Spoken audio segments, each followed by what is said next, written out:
থেকে ঠাম্মার brain stroke হয়েছে তখন থেকে আমরা উইকে এভাবেই ঠাম্মার যত্ন নিই, কারণ নিজের যত্ন আর নিজে নিতে পারে না। আগে যখন ব্রেন স্ট্রোক ছিল না, মানে নর্মাল ছিল, তখন কিন্তু নিজের যত্ন নিজেই নিত, তখন কিন্তু কাউকেই করতে দিত না, সব কিছু নিজেরটা নিজেই করতে পারতো। এরপর থেকে আমরা সবই করছি আর উইকে এভাবেই মানে যত্ন নিই, মানে শ্যাম্পু সাবান করে দিই, দরকার পড়ে না শ্যাম্পু সাবানে ঠাম্মার, তবু আমার ইচ্ছে হয় যে এইভাবে যত্ন নেওয়ার। আর ডেইলি তো সবাই মিলেই যত্ন নেওয়া হয়।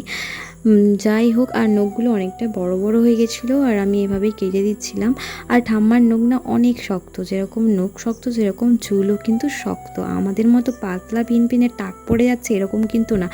কত দিনের মানুষ দেখো তোমরা, ভাবো জাস্ট, এখনও কিন্তু টাক পড়েনি। এখন যত তুমি চুল কেটে দেবে তত বাড়ে ঠাম্মার চুল, সেটাই আমি অবাক হই। একটুও কিন্তু পাতলা হয়ে টাক পড়ে যায়নি, বরং আমার টাক পড়ে যাচ্ছে।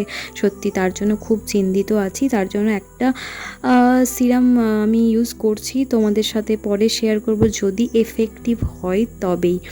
যাই হোক, এইভাবে স্নান করিয়ে দিলাম। ঠাম্মা বলছে অনেক বছর পর এইভাবে স্নান করালি। হ্যাঁ, কারণ অনেক দিন পর পুজোর আগে স্নান করেছি এইভাবে, তারপরে আবার স্নান করালাম। হ্যাঁ, ডেলি স্নান করানো হয়, তবে এইভাবে করানো হয় না। তার জন্য ঠাম্মা মজা করে করে বলছিল। আর জানো তো, আগে ঠাম্মার সাথে যখন মানে সুস্থ ছিল তখন ঠাম্মার সাথে ভীষণ ঝগড়া হতো, ভীষণ রাগারাগি হতো। ঠাম্মা আমার ওপর চিল্লাতো, আমিও ঠাম্মার ওপর চিল্লাতাম, এরকম ভাবি। এটাই তো ভালোবাসা, তাই না?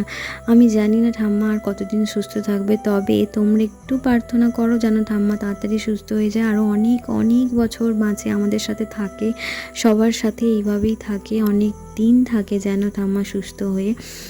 আর এই দেখো ঠাম্মা স্নান করা হয়ে গেছে, আর এদিকে দেখো ভাত দিয়েছি। দুপুরবেলা ভাতই দিই, মানে একবার ভাতই খাই, সবজি ভাতটা বেশি দিই, তার সাথে মাছ থাকে, মাছ বেশি দেওয়া হয়, তারপর টক দই থাকে, টক দই খাওয়ানো হয়।